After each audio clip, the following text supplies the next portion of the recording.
all about the meaning of things of the Dharma, arriving at the meaning by the names established for them. In unhindered knowledge of language, one knows the morphological, phonological, prosodical, and oratorical aspects of words. In unhindered knowledge of eloquence, the Bodhisattva Mahasattva has no hindrance in oratory, and is unmoved. He has no fear, and it is difficult to defeat him. O good man! If the Bodhisattva thus sees and knows, we may say that he is armed with the fourfold unhindered knowledge. Also, next, O good man! In unhindered knowledge of Dharma, the Bodhisattva Mahasattva knows the dharmas of the Sravaka, Pratyeka Bodhisattva, and all Buddhas. In unhindered knowledge of the meaning, he knows that, though there are three vehicles, these enter into one and he sees therein no distinction. In unhindered knowledge of language, the Bodhisattva Mahasattva gives various names to a thing. Even in the course of innumerable kalpas, one could not fully name them all. The Sravakas and Pratyeka Buddhas are not equal to this. In unhindered knowledge of eloquence, the Bodhisattva Mahasattva, in the course of innumerable kalpas, talks about all dharmas to all beings, and his speech is endless in regard to names and meanings, and all about ideas. Also, next, O good man! By unhindered knowledge of dharmas is meant that, though the Bodhisattva Mahasattva is versed in all dharmas, he has no clinging to them. 226 By unhindered knowledge of the meaning is meant that though the Bodhisattva Mahasattva is versed in all meanings, he has no clinging to them. By unhindered knowledge of language is meant that though the Bodhisattva Mahasattva knows the meaning relevant language, he has no clinging to this. Unhindered knowledge of eloquence means that though the Bodhisattva Mahasattva knows that this eloquence is best, he has no clinging to it. Why? If one clings, one is not called a Bodhisattva. Bodhisattva Kashyapa said to the Buddha, O world-honored one! If one does not cling, one cannot come to know of Dharma. If one knows of Dharma, this is nothing but clinging. If one does not cling, there can be no knowing. How can the Tathagata say that one knows Dharma and yet does not cling? The Buddha said, O good man! Clinging is not unhinderedness, unobstructed knowledge. Where there is no clinging, there is unhinderedness. O good man! Hence, any bodhisattva who has any clinging is not one unhindered. If not unhindered, he is no bodhisattva. Know that such a person is a common mortal.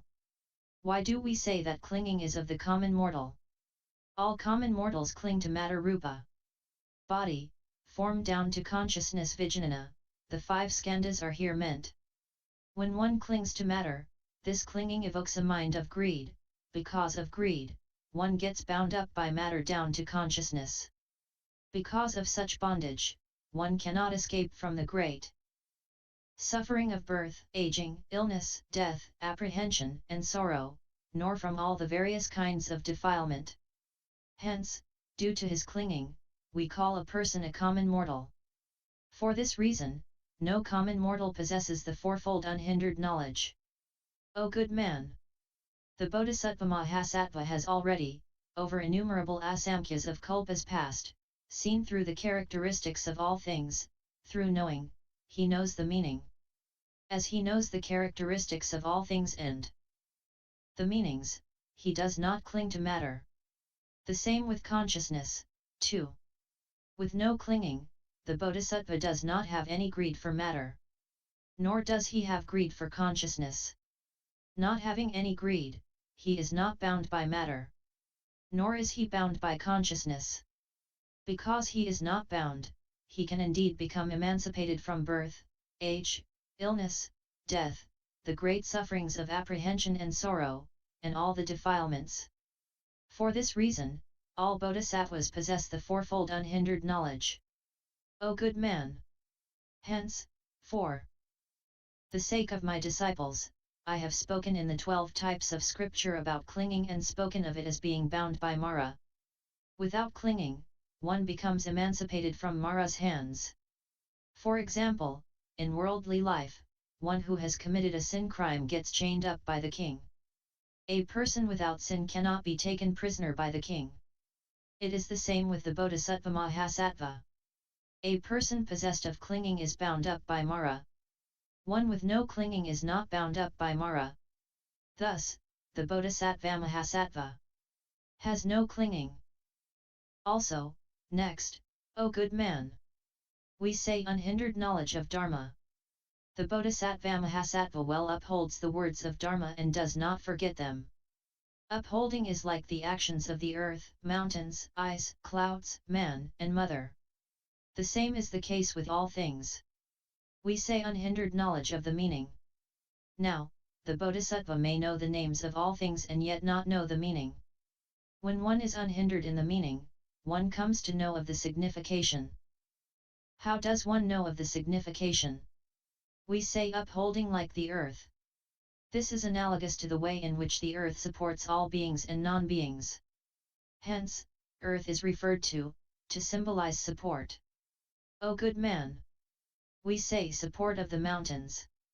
The Bodhisattva Mahasattva thinks thus, why do we say that mountains support? The mountains well support the earth and there is no shaking. Hence, to support. Why do we say that the eye supports?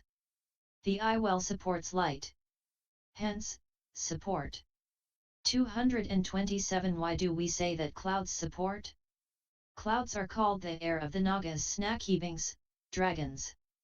The air of the Nagas supports water. Hence, support. Why do we say that man supports? Man well supports Dharma and non-Dharma. Hence, support. Why do we say that a mother supports? A mother well supports her child. Hence, support. The Bodhisattva Mahasattva knows well the names and meanings of all things. It is thus. We say unhindered knowledge of language. The Bodhisattva Mahasattva may use various idioms words to speak about a single meaning. But there is no signification. It is as in the case of the names of man, woman, house, vehicle, beings, etc. Why is there no signification? O good man! We say signification. But this is of the world of Bodhisattvas and all Buddhas. Idioms words belong to the world of common mortals. By knowing the meaning, one gains unhinderedness in language. We say unhindered knowledge of eloquence. The Bodhisattva Mahasattva knows the language and the meaning as he goes on talking for a period of innumerable asamkhyas of kalpas. This is unhinderedness in eloquence. O good man! The Bodhisattva, for innumerable, boundless, asamkhyas of kalpas, practices secular dharmas. By practicing, he gains unhinderedness in dharmas. Also, for innumerable, boundless asamkhyas of kalpas, he practices the paramartha. Thus, he gains unhinderedness in meaning. Also, for innumerable, boundless asamkhyas of kalpas, he practices the vyakaranas. Hence, he gains unhinderedness in language. Also, for innumerable asamkhyas of kalpas, he practices secular eloquence, and he gains unhinderedness in eloquence. O good man! No one can say that the Sravakas and Pratyekabuddhas gain this fourfold unhindered knowledge. O good man! In the 9 types of scripture, I say that Sravakas and Pratyekabuddhas do possess the fourfold unhindered knowledge. But, truth to tell, no Sravakas or Pratyekabuddhas can have any such knowledge. Why not? The Bodhisattva Mahasattva particularly practices such fourfold unhindered knowledge in order to save beings. The Pratyekabuddha practices the way of extinction and seeks a lonely place. With him, there is no saving of beings, no resorting to miracles. Instead, he is silent, without talking, all day long. How can he have unhindered wisdom? Why does he sit silently and not teach? He does not speak about Dharma and enable beings to gain the Usmagata, Murdana, Lokakagradharma, Shrotapanna, Sakritagaman, Arhat, Pratyekabuddha or Bodhisattva Mahasattva level. He does not cause others to gain unsurpassed Bodhicitta. Why not? O good man! When the Pratyekabuddha appears in the world, there are not the 9 types of scripture. Hence, there can be no unhinderedness in language and eloquence with the Pratyeka Buddha. O good man! The Pratyeka Buddha knows all about dharmas, but he is not unhindered in dharma. Why not? Unhinderedness in dharma is knowing the words. The Pratyeka Buddha knows the words, but is not blessed with unhinderedness in words. Why not? Because he does not know the two words, eternal and abiding. That is why the Pratyeka Buddha cannot gain unhinderedness in dharma. He knows of the meaning, but he is not blessed with unhinderedness of understanding in the meaning. If he truly understood the meaning, he would have to know that all beings possess the Buddha nature. The meaning of Buddha nature is none other than unsurpassed enlightenment. Thus, the Pratyeka Buddha does not possess unhindered knowledge of meaning. So, for him there cannot be unhindered wisdom in all things of the four categories. Why does the Sravaka not have the fourfold unhindered knowledge? He does not have the three kinds of best expedient. What are the three? First, using soft gentle words, followed by accepting dharma. Secondly, using harsh words, followed by melting into the teaching. Thirdly, neither softness nor harshness, followed by the teaching. As the Sravaka does not have these three, he cannot have the fourfold unhindered knowledge. Also, next, the Sravaka and Pratyeka Buddha, after all, do not know language and meaning. With them, there is no knowing of the world of unmolested wisdom. They do not have the 10 powers and the 4 fearlessnesses. They, after all, cannot cross the great sea of the links of interdependent arising. They do not know well the differences between beings, as to whether they are sharp-witted or born dull. They cannot yet eradicate the doubting mind regarding the two phases of truth: relative, worldly truth, and absolute, supramundane truth. They do not know the various aspects of beings' mental activities. They cannot speak well about the all-void of Paramarthasatya absolute, supramundane truth. For this reason, these two vehicles of Pratyeka Buddha and Sravaka do not possess the fourfold unhindered knowledge.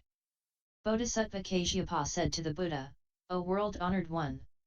If Sravakas and Pratyeka Buddhas do not possess the fourfold unhindered knowledge, why, O world-honored one, do we say that Shariputra is the foremost in wisdom, Mahamoudgalyayana the foremost in divine powers, and Mahakasthila the foremost in the fourfold unhindered knowledge?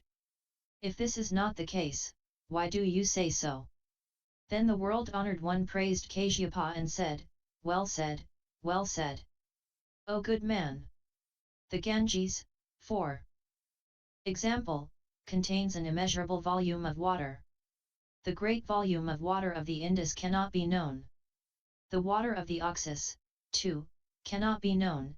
The volume of water of Lake Anavatapta is also immeasurable. The water of the Great Sea is immeasurable. The volume of all this water together is immeasurable. But actually, there can be more or less, they're not all being the same. It is the same with the fourfold unhindered knowledge of Sravakas, Pratyeka Buddhas, and Bodhisattvas. O good man! We can never say that they are the same. O good man! For the sake of common mortals, I say that Mahakasthila is the foremost in the fourfold unhindered knowledge. What you ask about stands thus. O good man! Amongst the Sravakas, there may be one who has one of the 4 unhindered kinds of knowledge, or one who has 2. But there is no case where a Sravaka has the 4. Kashyapa said to the Buddha, O world-honored one! You spoke above in this chapter on pure actions about the fourfold unhindered knowing and seeing, and you say that in the knowing and seeing of the Bodhisattva, there is nothing that is gained and his mind has nothing that is not gained. O world-honored one! Now, this Bodhisattva Mahasattva has, truth to tell, nothing to gain. If there is still something to be gained in his mind, he is not a Bodhisattva, he is a common mortal. How can the Tathagata say that the Bodhisattva still has something to gain? The Buddha said, O good man! Well said, well said. You again ask that of which I desire to speak. O good man! The Bodhisattva Mahasattva has nothing to gain. Having nothing to gain is the fourfold unhindered knowledge. O good man! Why? Is having nothing to gain unhinderedness? If there is something still to be gained, this is a hindrance. A person who has a hindrance is one who has the four inversions distorted views. O good man! As the Bodhisattva Mahasattva does not have the four inversions, he has unhinderedness. Hence, we say that the Bodhisattva is a person who has nothing more to gain. Also, next, O good man! This unga-indness is wisdom. As the Bodhisattva Mahasattva gains this wisdom, we say that he has unga-indness. Still having something to gain means ignorance. When the Bodhisattva has eternally dispelled the gloom of ignorance, he has nothing more to gain. Hence, we say that the Bodhisattva is a person who has nothing more to gain. Also, next, O good man! Having nothing more to gain is great nirvana. Abiding in peace in this great nirvana, the Bodhisattva Mahasattva sees no nature, no characteristics in anything. Hence, we say that the Bodhisattva has nothing more to gain. Having the need to possess means the existences. The Bodhisattva has long segregated himself from the existences and attained great nirvana. Thus, we say that the Bodhisattva has nothing more to gain hold of. 229 Also, next, O good man! Not having to possess means Mahayana. The Bodhisattva Mahasattva does not abide in any dharma. Hence, he gains Mahayana.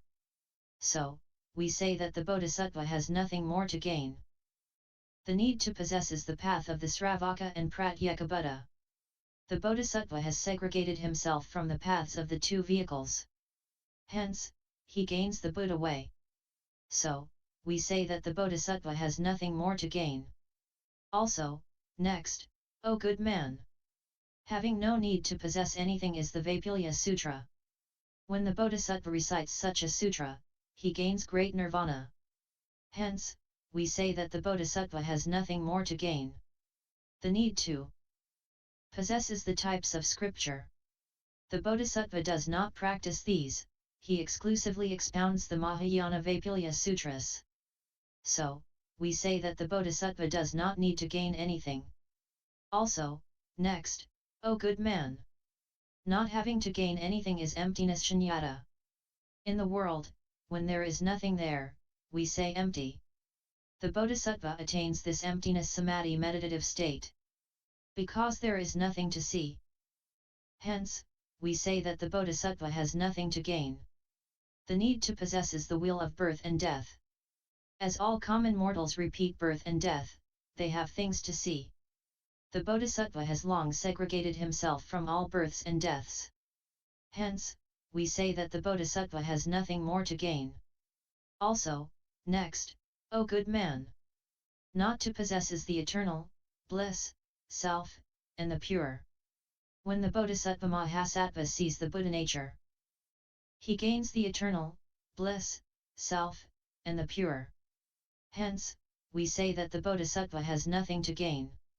Having something to gain is the non-eternal, non-bliss, non-self, and the non-pure. Hence, we say that the Bodhisattva is a person who has nothing to gain. Also, next, O good man! That there is nothing to gain is the all-void of Paramartha Satya ultimate truth. When the Bodhisattva Mahasattva meditates on the all-void of Paramartha Satya, he sees nothing. Hence, we say that the Bodhisattva is a person who has nothing to gain. That one still has something to gain equates with the five distorted views Panchadrastaya. As the Bodhisattva has eternally segregated himself from the five distorted views, he gains the all-void of Paramartha Satya. Hence, we say that the Bodhisattva has nothing more to gain. Also, next, O good man! That there is nothing more to be gained, this is unsurpassed Bodhi. Enlightenment. When the Bodhisattva Mahasattva gains unsurpassed Bodhi, there is nothing more to see. Hence, we say that the Bodhisattva has nothing more to gain.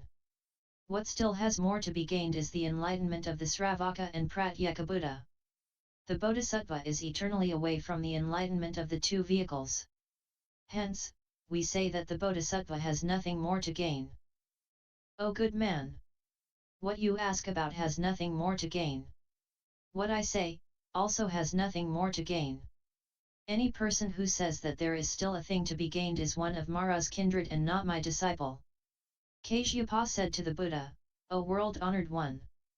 As you expound to me the unga-indness of enlightenment, i.e. that it is not a separate thing that can be grasped hold of, an innumerable number of beings cut themselves away from the mind that has an image of existence. Hence, I particularly ask of you to explain to me what has nothing more to be gained, and to enable innumerable beings to segregate themselves from Mara's clan and become the Buddha's disciples. Bodhisattva Kashyapa said to the Buddha, O world-honored one. You said before in Agatha, for Kunda's sake, what originally was is now no longer, what originally was not, now is. There can be no such thing as is pertaining in the three times of past, present, and future. O world-honored one. What might this mean? The Buddha said, O good man. As I desire to teach all beings, I say this. I also say this for the sake of Sravakas and Pratyeka Buddhas. Also, I say this to the Prince of Dharma, Manjushri. It is not the case that I said this to Kunda alone. At that time, Manjushri wished to put a question to me. Fathoming reading his mind, I spoke thus. When I spoke thus, Manjushri understood. Bodhisattva Kashyapa said, O world-honored one. How many persons could there be of the class of Manjushri, who could thus gain the point? Please, O Tathagata, for the sake of all beings, explain expansively once again. O good man. Listen carefully, listen carefully. I shall now explain it again in detail especially for you. I said originally was not. There was originally no Prajnaparamita. As there was no Prajnaparamita, there are now so many bonds of defilement. If any Sramana, Brahman, Deva, Mara, Brahma, or human were to say, the Tathagata had defilement in the past, has defilement in the present or will have defilement in the future, this is not so.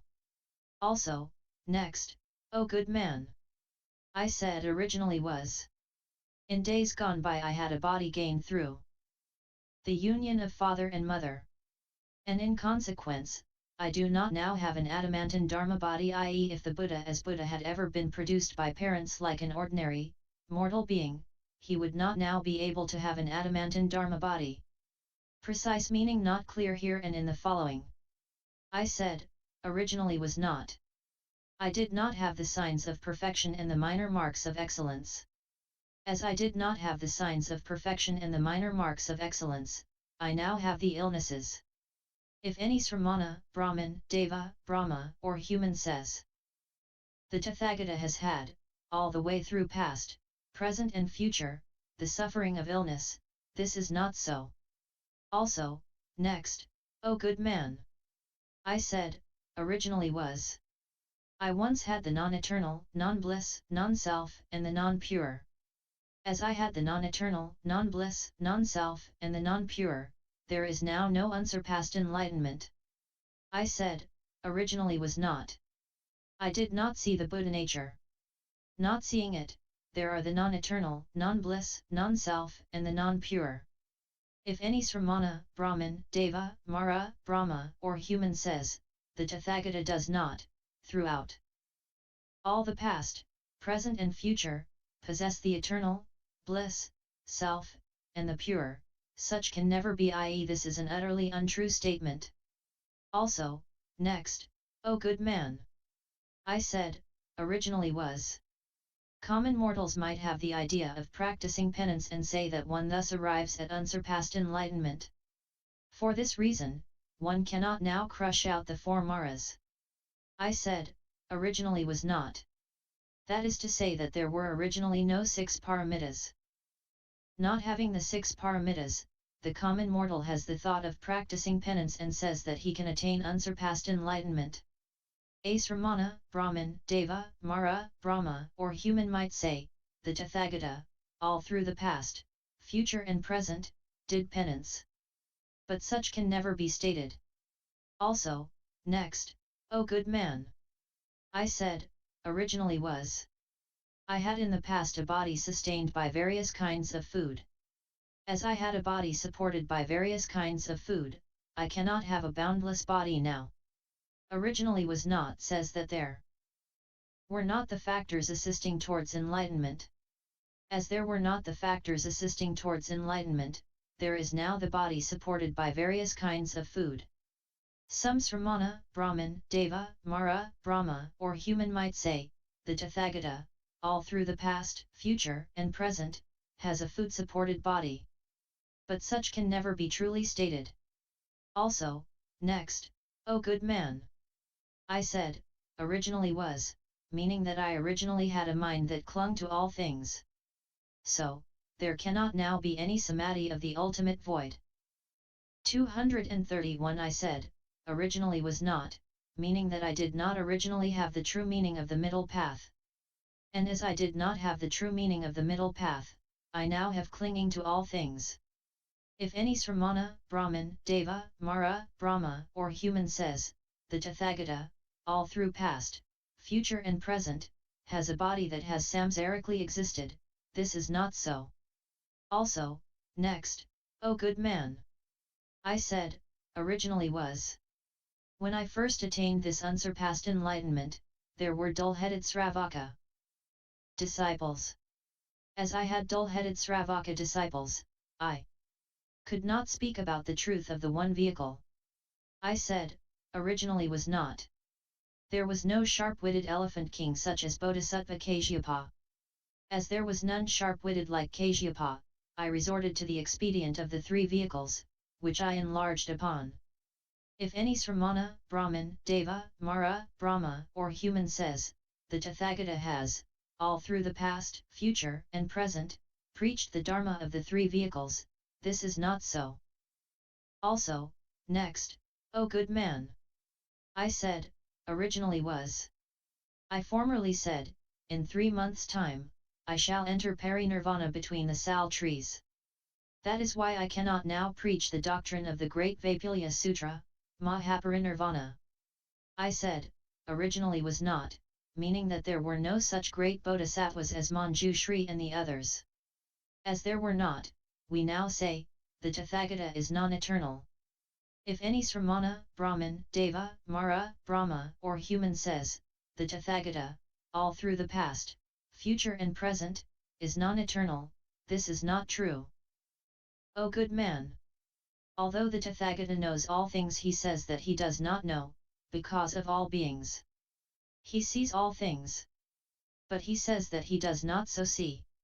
Speaking about what has form, he says formless, speaking about things that have no form, he say that there are forms there. Speaking about what has form, he says formless. The same applies to the self, bliss, and the pure. Speaking about the three vehicles, he say one vehicle, speaking about one vehicle, he says, as the case may be according to the situation, 3 vehicles. He says that an abbreviated form is one that is full, and a full one abbreviated. He says that the 4 grave offences are the Scholatyayas, and the Scholatyayas are the 4 grave offences. He says that transgression is non-infringement, and that non-infringement is an infringement. He says that a venial sin is grave, and a grave sin venial. Why so? Because the Tathagata sees the root of being's abilities. O good man! The Tathagata speaks thus, but nothing is wrong at bottom. Why not? Whatever is false constitutes sin. The Tathagata is totally segregated from sin. How could he say anything false? O good man! Although the Tathagata does not resort to falsehood, he will do so as an expedient and as it serves the occasion when he sees that all beings gain the benefit of Dharma. O good man!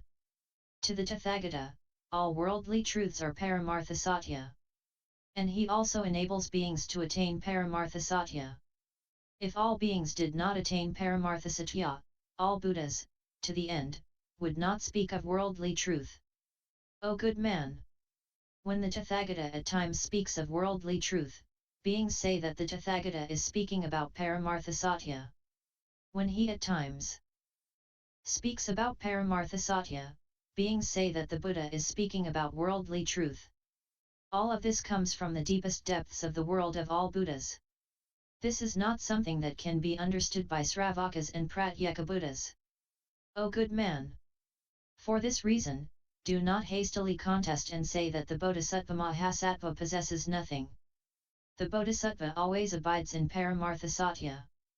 How could anyone criticize him and say that he has nothing? Kashyapa said, O world-honored one! You say that Paramartha Satya is the way, enlightenment, and nirvana. If we say that the Bodhisattva possesses the way, enlightenment, and nirvana, this is nothing other than the non-eternal. Why? If Dharma is eternal, one cannot gain it. It is like space. Who can gain it? O world-honored one! In worldly life, what originally was not, but is now, is called the non-eternal. The same with the way. If the way can be gained, this is nothing but the non-eternal. If Dharma is the eternal, there can be no gaining of anything, no arising, as in the case of the Buddha nature, which knows no gaining and no arising. O good man! Now, the way is non-matter, not non-matter, not long, not short, not high, not low, not arising, not extinction, not red, not white, not blue, not yellow, not is not. How could the Tathagata speak of it as what can be gained? The same applies to enlightenment and nirvana.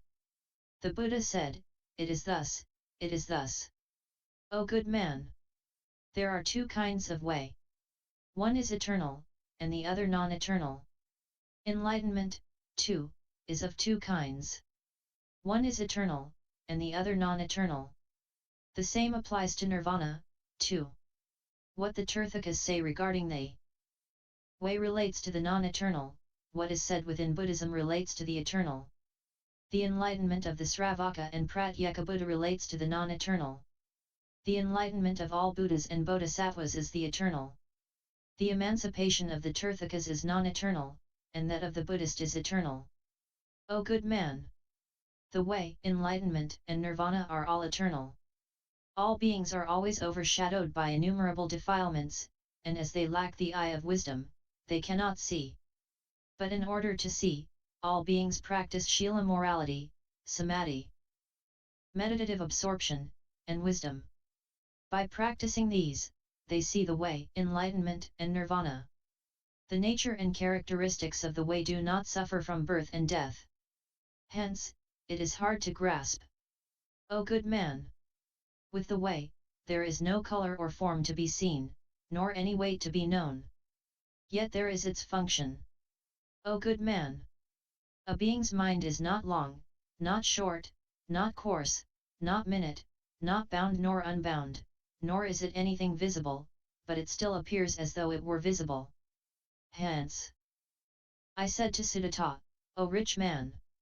Make the mind the king of the castle. If the mind is not guarded, the body and mouth will not be guarded. If the mind is guarded, the body and mouth, too, will be guarded. When the body and mouth are not well guarded, all beings fall into the three unfortunate realms. If beings guard their body and mouth well, they can attain the nirvana of humans and gods. Gaining speaks of truth. Not gaining speaks of non-truth. O good man! It is the same with the way, enlightenment, and nirvana. There can be the is and the eternal. If there were only the not is, how could there be a cutting away of all defilements? Because of the is, all bodhisattvas are able to see clearly and to know. O good man! There are two kinds of seeing. One is seeing by outer signs indications, and the other by fathoming. What is seeing by outer signs? It is like seeing fire from afar, when one sees the smoke. Actually, one does not see the fire. Though one does not see it, nothing is false here. We see a crane in the sky, and say that we see water. Though we do not see water, this is not false. We see the flower and the leaf, and we say that we see the root. Though we do not see the root, this is not false. We see a cow's horns far off through the hedges, and we say that we can see a cow. Though we do not see the cow, this is nevertheless not false. We see a pregnant woman and say that we see carnal desire. We do not actually see carnal desire, but this is not false. Also, we see the fresh leaves of a tree and say that we see water. Though we do not actually see it, this is not false. We see a cloud, and we say that we see rain. Though the rain itself is not seen, this is not false. Seeing the actions of the body and mouth, we say that we see the mind. The mind is not seen, but this is not false. This is seeing by outer signs. What is seeing by fathoming? It is like seeing the color of the eye. O good man! A man's eye is pure and does not get broken damaged by looking. It is like seeing a mango held in one's own palm. The same is the case where the Bodhisattva clearly sees the way, enlightenment and nirvana. Though he sees thus, there are no characteristics to be seen. For this reason, in days past I said to Shariputra, O Shariputra! The Tathagata alone knows, sees, and realizes all that the world, such as Sramanas, Brahmins, Devas, Maras, Brahmas, or humans, do not see and realize. It is the same with the Bodhisattvas. O Shariputra! What all the world knows, sees, and realizes, I and the Bodhisattvas also know, see, and realize. What the world and beings do not know, see, and realize, is also known, seen, and realized by the Buddha and the Bodhisattvas. It must be thus. The world and beings know, see, and realize, and they say that they know, see, and realize. O Shariputra! The Tathagata knows, sees, and realizes all, yet he does not say that he knows, sees, and realizes. So do things also obtain with the Bodhisattvas. Why? If the Tathagata shows that he knows, sees, and realizes, he is no Buddha world-honored one. He is a common mortal. It is the same with the Bodhisattva, too. YouTube video Buddhist Sutras https://www.youtube.com/user/lich1299/playlists. End NIV 022